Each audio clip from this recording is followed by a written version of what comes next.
অরুণাচল প্রদেশ ভারতের উত্তর পূর্ব অঞ্চলে অবস্থিত একটি রাজ্য। এর উত্তরে চীন, দক্ষিণে আসাম ও নাগাল্যান্ড, পশ্চিমে ভুটান ও পূর্বে আছে মায়ানমার। এটার রাজধানী হচ্ছে ইটানগর। আর এই শব্দের মানে হচ্ছে উদীয়মান সূর্যের দেশ, কারণ সূর্যের প্রথম আলো এই অরুণাচল প্রদেশেই পড়ে। আর অরুণাচল প্রদেশ নাম শুনলেই সবার মাথাতেই আসে যে প্রাকৃতিক সৌন্দর্যে ভরপুর একটা রাজ্য। হ্যাঁ, ঠিকই তাই। বাট প্রত্যেকটা রাজ্যেরই একটা ইতিহাস আছে, তেমনি অরুণাচল প্রদেশেরও একটা খুব সুন্দর ইতিহাস আছে। আমার মনে হয় অনেকেই হয়তো এই ইতিহাস সম্পর্কে জানা নেই, তাই আজ আমি অরুণাচল প্রদেশের ইতিহাস তোমাদের সামনে তুলে ধরতে চাই। আমি ইতিহাস জানতে পেরেছি অরুণাচল প্রদেশের তাওয়াংয়ে একটা লাইট অ্যান্ড সাউন্ড শোতে। তো ভাবলাম আমার এই অভিজ্ঞতা আমি তোমাদের সাথেও শেয়ার করি। আশা করি তোমাদের এই অরুণাচল প্রদেশের ইতিহাসটা শুনতেও খুব ভালো লাগবে। তো চলো শুরু করা যাক অরুণাচল প্রদেশের ইতিহাস।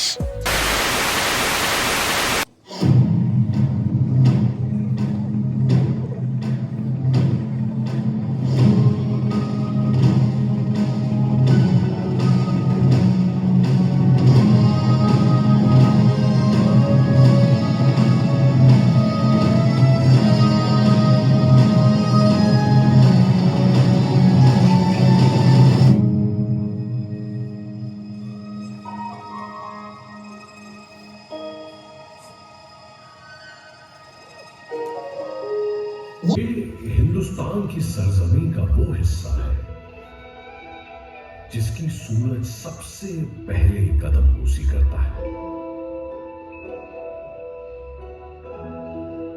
अरुण अर्थात सूरज की पहली सरगर्मी का अड्डा है ये।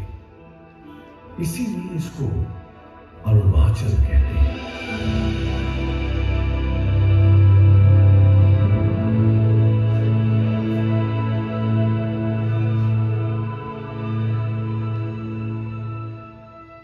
अरुणाचल यानी सूर्य की पहली रोशनी से प्रकाशमान भूमि, प्राकृतिक सौंदर्य से आभूषित हमारे देश का गौरव, हमारे देश की पहचान।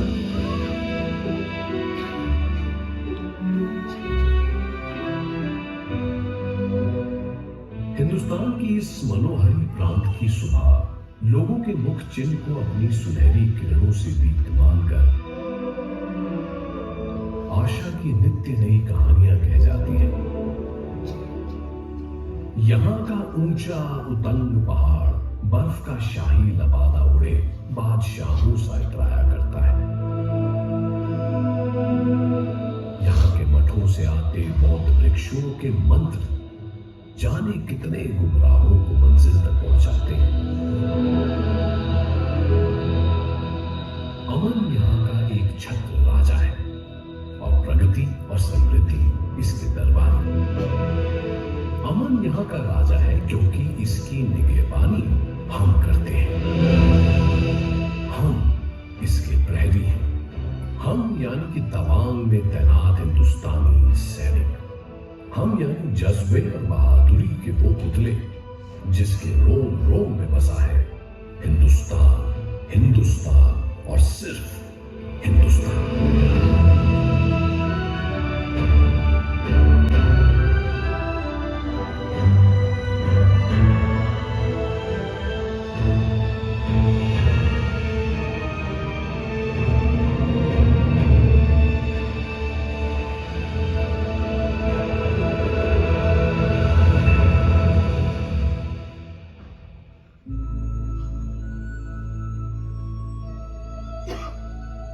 ये इलाका तवांग गांग्यांग लांगसिंग कहलाता है, पर हमारे लिए ये हिंदुस्तान की रौनक में इजाफा करने वाला एक चमकता जेवर है।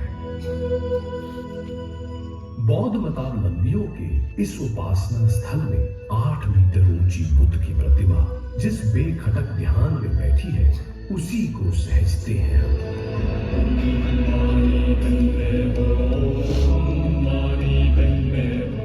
बौद्ध भिक्षु रोटेटिंग मिल के सामने अपनी प्रार्थनाओं में यहाँ जिस चैनो अमन की मुराद रखते हैं, जिस शांति का दिया वो जलाते हैं, उसी के रक्षक हम हैं।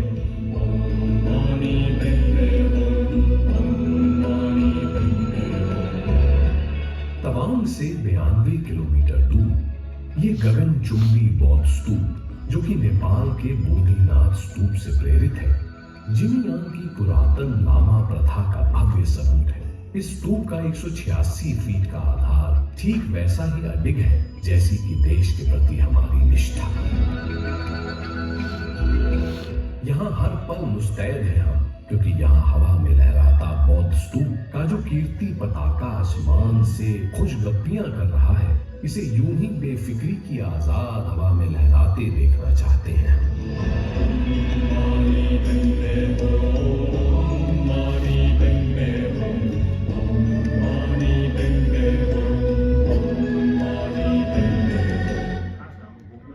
सरहदी जद पर बसा भारत का ये नयनाभिराम हिस्सा दुश्मनों की साम्राज्यवादी मंशा को लुभाता रहता है। भारत के इस दुलारे के साथ कहीं कोई अनहोनी ना हो, आत्म आहुति के भाव से भरे सदैव सतर्क रहते हैं यहाँ हम।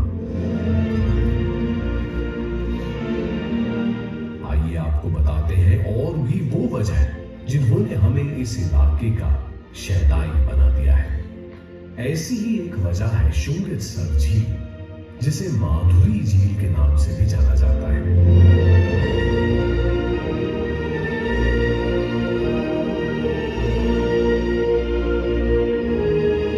हिंदुस्तान का हर हिस्सा तितली के पंखों सा है, छूते ही हाथ में अपना धनक रंग छोड़ जाता है। कभी कुछ अपना लेता है तो कभी कुछ दे जाता है। शुंगितसर लेक नाम की इस खूबसूरत झील ने माधुरी नाम तब अपना लिया जब मशहूर अदाकारा माधुरी दीक्षित फिल्म कोयला की शूटिंग का हिस्सा बन इस दिलजोई फजा में आई।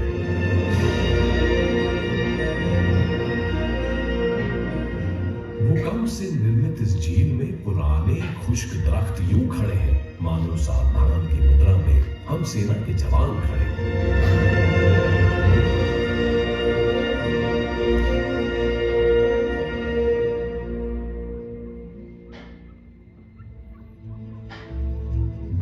सुदूर उत्तर पूर्व के माणिकों में एक और माणिक है, पैंगोंग टैंग सो, जो शहर से 14 किलोमीटर दूर स्थित है। ये झील नहीं है, एक नाज़नीन है जिसे रंग बिरंगा पैराहन पहनने का बड़ा शौक है।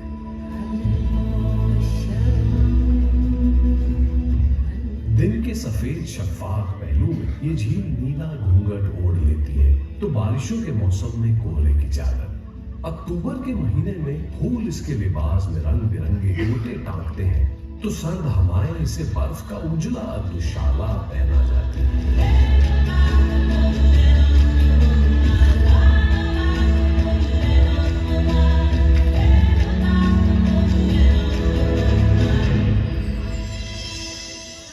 हम इस इलाके की मिट्टी की ही नहीं, यहाँ की संस्कृति, यहाँ की परंपराओं की भी पहरेदारी करते हैं। स्थानीय नववर्ष पर तवांग में लोसार उत्सव जब मनाया जाता है तो हम भी खुद को हिंदुस्तान की इंद्रधनुषी संस्कृति में सराबोर कर लेते हैं।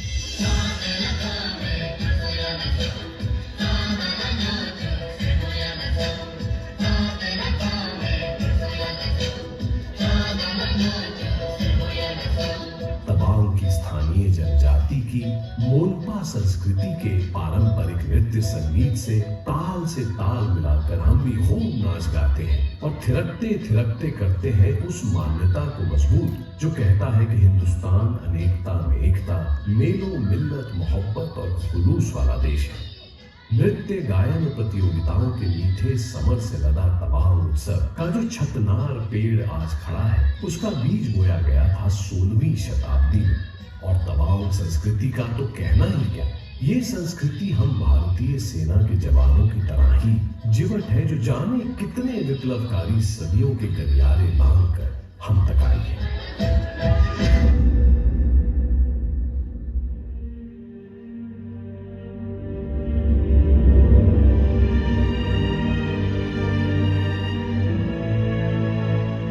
तवांग का इलाका 500 से 600 ईस्वी तक मोम पार्किटन के समर्थ शासन के अधीन हुआ करता था। खूब फला फूला था तब ये। फिर यहाँ की सरजमी पर धीरे धीरे तिब्बत और भूटान की हुकूमत काबिज हो गई।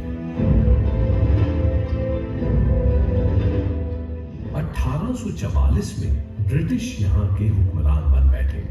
ब्रिटिश इलाकों के बाजारीकरण में माहिर थे। तवांग का वो इलाका जो हिमछादित पहाड़ों की ओट और हरियाली पेड़ों की चुरूट में छिपा बैठा था, उसे दुनिया के सामने जाहिर कर दिया इन ब्रिटिश हुक्मरानों ने। नतीजन इस दिल फरेब इलाके का दीदार करने हजारों की तादाद में सैलानी यहाँ उमड़ने लगे। खूबसूरत तवांग पर सिर्फ पर्यटन प्रेमियों की नजरें ही नहीं, बल्कि लोभित नजरें भी पड़ने लगी। शायद इसी वजह से ब्रिटिश प्रशासक सर हेनरी मैकमोहन ने सन 1914 में इस इलाके की 890 किलोमीटर की हदबंदी कर डाली, जिसे हम मैकमोहन लाइन के नाम से जानते हैं। शिमला अधिवेशन के त्रिगुटीय सम्मेलन में तिब्बत, ब्रिटेन और चीन जिसका हिस्सा थे, इन सभी शिरकतदारों ने भारतीय हदों को परिभाषित करती इस सीमा रेखा मैकमोहन लाइन को अपनी स्वीकृति दी। पर जाने क्यों आगे चलकर चीनियों को ये सीमा रेखा नागवार गुजरने लगी। अपनी आजादी के 3 साल बाद सन 1950 में जब भारत ने इस सीमा रेखा मैकमोहन लाइन को वैधानिक अस्तित्व दे दिया, तो साल भर पहले चीनी गणतंत्र का आजाद परचम फहराने वाला चीन और भी भड़क उठा। दोनों देशों के आपसी रिश्तों की तल्खियां समय के साथ बढ़ती रही। 60 के शुरुआती दशक में ये तल्खी अपने परवान पर उस समय आ गई जब तिब्बत के धर्मगुरु दलाई लामा अपने प्यारे वतन पर चीन के आधिपत्य को चुनौती देने की वजह से चीन की आंखों की किरकिरी बन गए और चीन के कहर से बचने के लिए उन्होंने भारत में पनाह मांगी। सदैव सत्य और न्याय का परस्तार रहा उदारमान भारत सत्य के खेमे में खड़े अपने शरणागत को कैसे निराश करता। भारत ने दलाई लामा को अपनी जमीन पर शरण दे दी। भारत ने वो किया जो न्यायोचित था, पर चीन ने भारत पर अमेरिका के साथ मिलकर उसके खिलाफ साजिश रचने का आरोप मढ़ दिया। तत्कालीन भारतीय प्रधानमंत्री जवाहरलाल नेहरू ने पंचशील समझौते की शक्ल में चीन के साथ दर के रिश्ते की तुरपाई करना चाहे। उसी नियत से उन्होंने हिंदी चीनी भाई भाई का नारा भी बुलंद किया।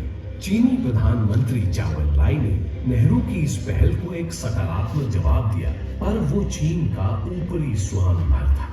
अंदरूनी तौर पर चीन भारत पर हमला करने की गुपचुप तैयारी करता रहा और अंततः उसने भारत की पीठ पर खंजर उतार ही दिया।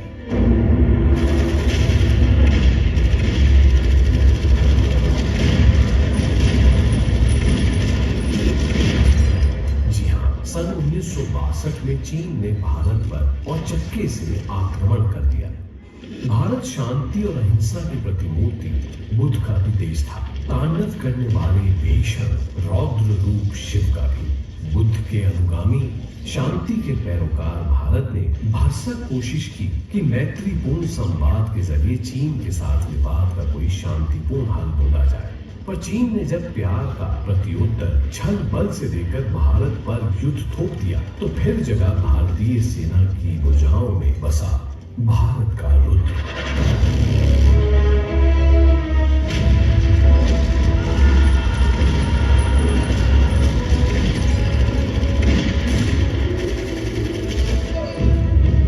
लंबी परातंत्रता और विदेशी आक्रांताओं के आक्रमण के लंबे सिलसिले से भग्न चोटिल भारत अपनी आजादी की उन्मुक्त हवा में खुद को पुनर्गठित कर ही रहा था कि मौका परस्त चीन ने भारत पर हमला बोल दिया। तब आजाद भारत की सैन्य शक्ति अपनी बाल्यावस्था में थी, पर चीनी हिंदुस्तान के बाबत ये भूल गए कि हिंदुस्तान वो मुल्क था जहां हक और हुकूक के लिए एक नन्ही चिड़िया भी बाज से लड़ने का बूता रखती थी।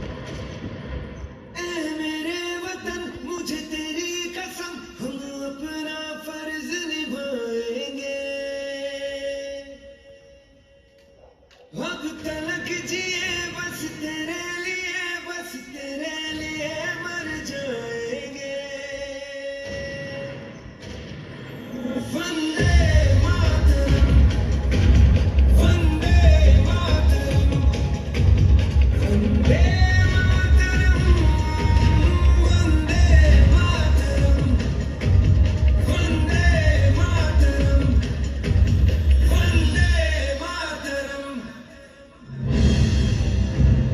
बेशक चीनी फौज तादाद और असले में हिंदुस्तानी फौज से अव्वल थी, पर तारीख गवाह है कि युद्ध हथियार से नहीं, ना ही तादाद से लड़ा जाता है।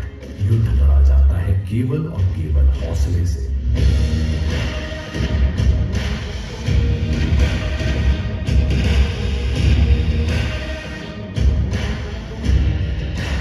और हिंदुस्तानी सैनिकों का सीना तो हौसले का सबसे बड़ा सरनामा रहा है। ये हिंदुस्तानी वीरों का हौसला और पराक्रम ही है कि सदियों दर सदियों सैकड़ों आक्रमण झेल चुका हिंदुस्तान अब भी गर्वीली मुस्कान के साथ अशुभ अविजित खड़ा है। हिंदुस्तान और हिंदुस्तानियों के इसी कभी न हार मानने वाले जज्बे पर मशहूर शायर इकबाल ने क्या खूब लिखा है। यूनान, मिस्र, रूमा सब मिट गए जहां से, बाकी अभी तलक है नामो निशा हमारा। कुछ बात है कि हस्ती मिटती नहीं हमारी, सदियों रहा है दुश्मन दौरे जहां हमारा।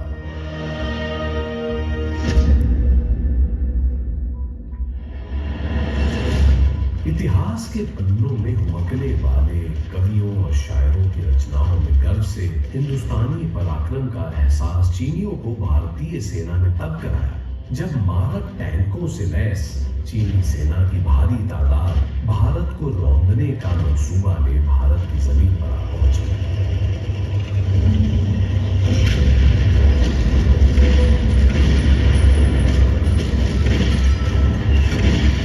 1962 के इस तांडवकारी युद्ध में भारत ने बेशक जान माल के नुकसान के लिहाज से मात खाई, पर उस युद्ध में मनोबल के मामले में, पराक्रम के प्रदर्शन के मामले में भारतीय सेनाओं ने चीन को अपना जौहर खूब दिखाया।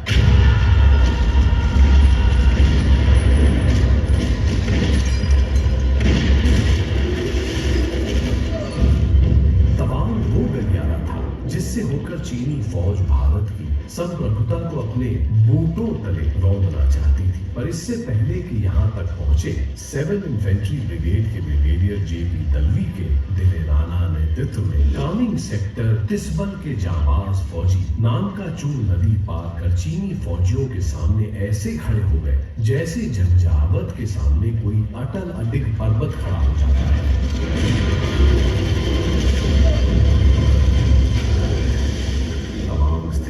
के अंतर्गत भारतीय सैनिकों की केवल 4 इन्फेंट्री बटालियन थी और सामने थी चीनी फौजियों की 24,000 की भारी तादाद। मामला एक तरफा था, पर फिर भी भारतीय जवान पूरे जोश और बलबले के साथ वहां डटे रहे। हम भारतीय जवानों को सिर्फ चीनियों की तोप बंदूक से रुआ नहीं देना था, उन्हें निपटना था चीनी फौजियों की अय्यारियों से भी, और यही वीरोचित आमने सामने की लड़ाई लड़ने वाले भारतीय जवान चूक गए। चीनियों की फौज की विशाल टुकड़ी ने इस मोर्चे पर भारतीय सैनिकों को उलझाए रखा और दूसरी ओर उनकी एक और बड़ी फौजी टुकड़ी ने 21 अक्टूबर के मनहूस दिन दूसरी दिशा से कम सैन्य तैनाती वाले भारतीय मोर्चे थांगला रेंज पर धावा बोल दिया। इस मोर्चे पर मौजूद मुट्ठी भर सैनिकों ने अदम्य साहस दिखाते हुए चीनी फौजियों की विशालकाय टुकड़ी को लोहे के चरे चलवा दिए। बड़ी मुशक्कत और जान माल के काफी नुकसान के बाद ही चीनी फौज इस मोर्चे पर कब्जा कर पाई।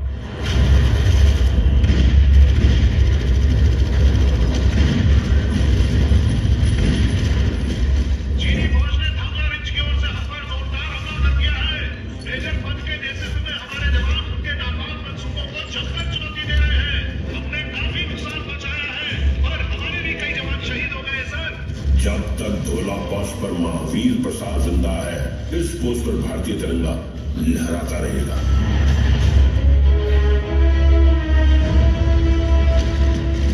चीन भारत पर ताबड़तोड़ चौतरफा आक्रमण कर रहा था। इसने 23 अक्टूबर को आसाम राइफल्स के पोस्ट बोंगला पर भी जोरदार हमला बोल दिया। इस पोस्ट की कमान सूबेदार जोगिंदर सिंह के हाथों में थी। सिंह, क्या खबर है?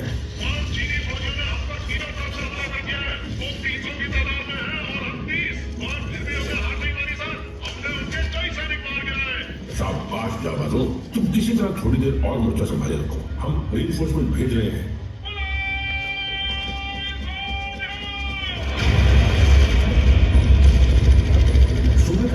जोगिंदर सिंह ने अपने दिलेर साथियों के साथ मिलकर उस दिन हिम्मत की एक बेमिसाल इबारत लिख दी।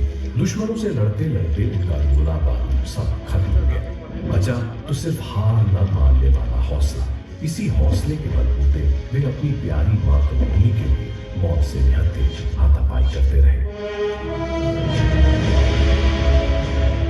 जब तक एक भी भारतीय जवान के जिस्म में सांसें उमकती रहीं, चीनी फौज उस मोर्चे पर एक कदम तक न रख पाई। ये शेर दिल अपने दुश्मनों का दिल दहलाकर जब निष्प्राण हो गए, तभी इस मोर्चे पर चीनी ध्वज लहरा पाया। सूबेदार जोगिंदर सिंह को उनके अदम्य शौर्य के लिए मरणोपरांत परमवीर चक्र से नवाजा गया।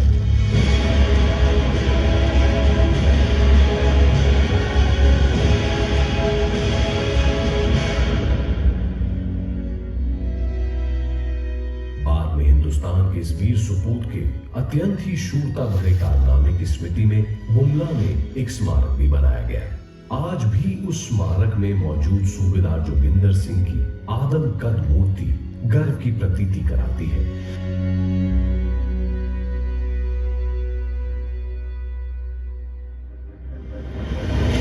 भारत का चीन से युद्ध सिर्फ युद्ध की एक कहानी मात्र नहीं, एक देश के लिए प्राणाहुति देने वाले भारतीय वीरों की आपसी होड़ की गर्वीली गाथा है, जिसे सुनकर हिंदुस्तानियों का सिर फख्र से ऊंचा हो जाता है। देशभक्ति और शहादत की अनूठी अनगिन मिसालों में से ऐसी ही एक मिसाल है चौथी गढ़वाल राइफल का वीर सिपाही जसवंत सिंह, जिसने युद्ध की उस भयावह रात 11,000 फीट की ऊंचाई पर अकेला महज एक लाइट गन के बूते चीनी फौज के कारवां को रोके रखा। ज्यादा सक्षम मीडियम मशीन गन से लैस चीनी फौज सैकड़ों की तादाद में इस वीर सिपाही पर ताबड़तोड़ वार करती रही। पर जब्बर हार वाला ये वाक़ा उन्हें ईंट का जवाब पत्थर से देता रहा। इस बहादुर की बहादुरी और मातृभूमि के लिए अपार प्रेम देख स्थानीय बाशिंदे सेना और नूरी की रगों का लहू भी तेजाब सा उबलने लगा। वे भी अपनी जान की परवाह न कर उस समरकुंड में कूद पड़े।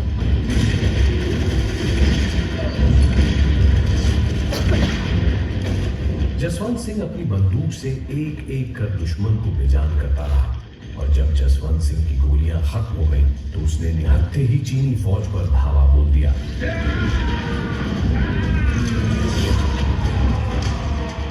और दुश्मन की एक मशीन गन अपने कब्जे में लेकर उनके ही असले से उस उतंग पहाड़ पर उनकी कब्र खोद दी।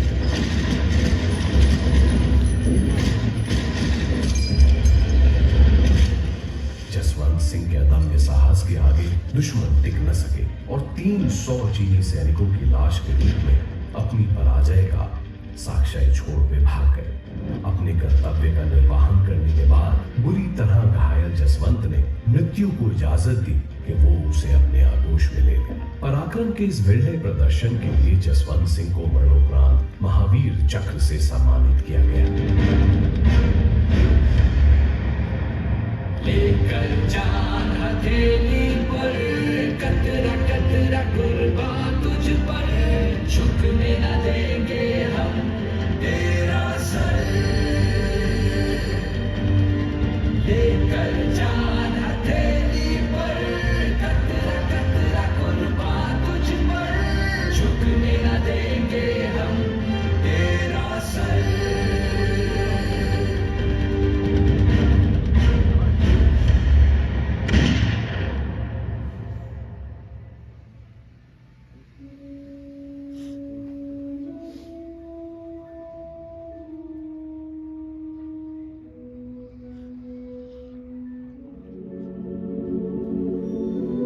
भारत का ये वीर बांका मिटने वाला जज्बा हर हिंदुस्तानी के अंदर देश प्रेम का अलख जगाता रहता है। ऐसे ही कई भारतीय जाबाजों की अद्भुत दिलेरी की कहानी समाए तवांग का नामयान चोटन विजय स्तूप रेजिमेंट फ्लैग लहराता आन बान शान के साथ खड़ा है। ये सिर्फ विजय स्तूप नहीं है, बल्कि हिंदुस्तान के माथे पे लगा वो गौरवमयी तिलक है जिसमें हिंदुस्तान के 2420 वीर सुपूतों का रक्त आहुतित है। जीवन जो मिला था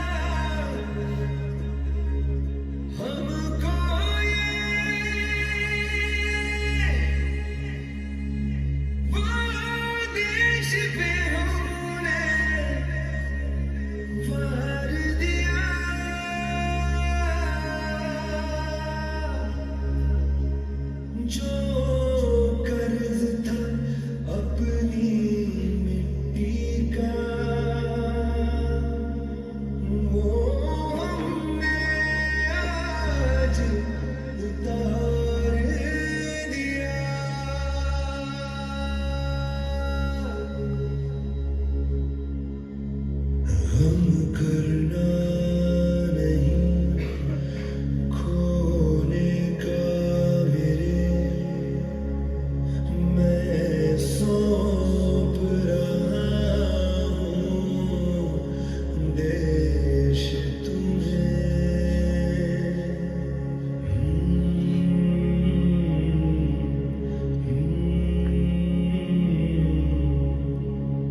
मिटने नहीं देना आने कभी, कम हो वतन की शान कभी। वंदे मातरम, वंदे।